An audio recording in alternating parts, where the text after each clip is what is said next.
Hello everyone, আসসালামু আলাইকুম। মাহে রমজানের শুভেচ্ছা জানিয়ে নতুন একটা রেসিপি নিয়ে আপনাদের মাঝে হাজির হলাম। সিম্পল রেসিপি, এটা খুব সুস্বাদু আর মুখে লেগে থাকার মতো একটা রেসিপি। বেগুন দিয়ে মাছের তেল ভাজি। কে কে খেয়েছেন কমেন্ট করে জানাবেন, আর যারা যারা খাননি তারা অবশ্যই বানিয়ে খাবেন আর কমেন্ট করবেন যে মাছের তেল দিয়ে বেগুন ভাজি কীরকম লাগে। আমার কাছে তো খুব ভালো লাগে, আপনাদের কাছে কেমন লাগে আপনি কমেন্ট করে জানান।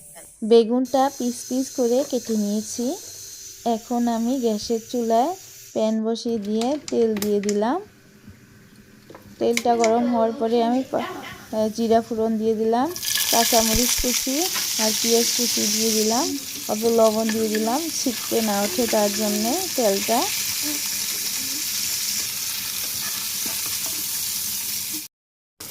এখন আমি মাছের তেলটা দিয়ে দিব।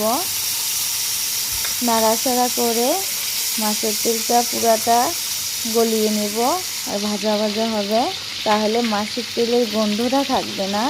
আমি হলুদ দিয়ে দিলাম। মাছের তেলটা গলে মশলার সাথে মিশিয়ে গেছে। এখন আমি বেগুনগুলা দিয়ে দিব, দিয়ে নাড়াচাড়া করে ঢাকনা দিয়ে ঢেকে দিব।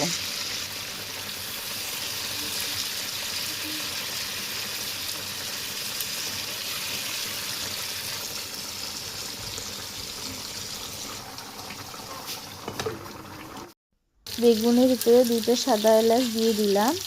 এটা অপশনাল, আপনারা দিতেও পারেন না দিতেও পারেন। যারা যারা মাছের তেলের গন্ধ সহ্য করতে পারেন না তাদের জন্য এই পিসটা আপনি সাদা এলাচি দিয়ে দিলে বেগুন ভাজিটা আরও সুস্বাদু হবে।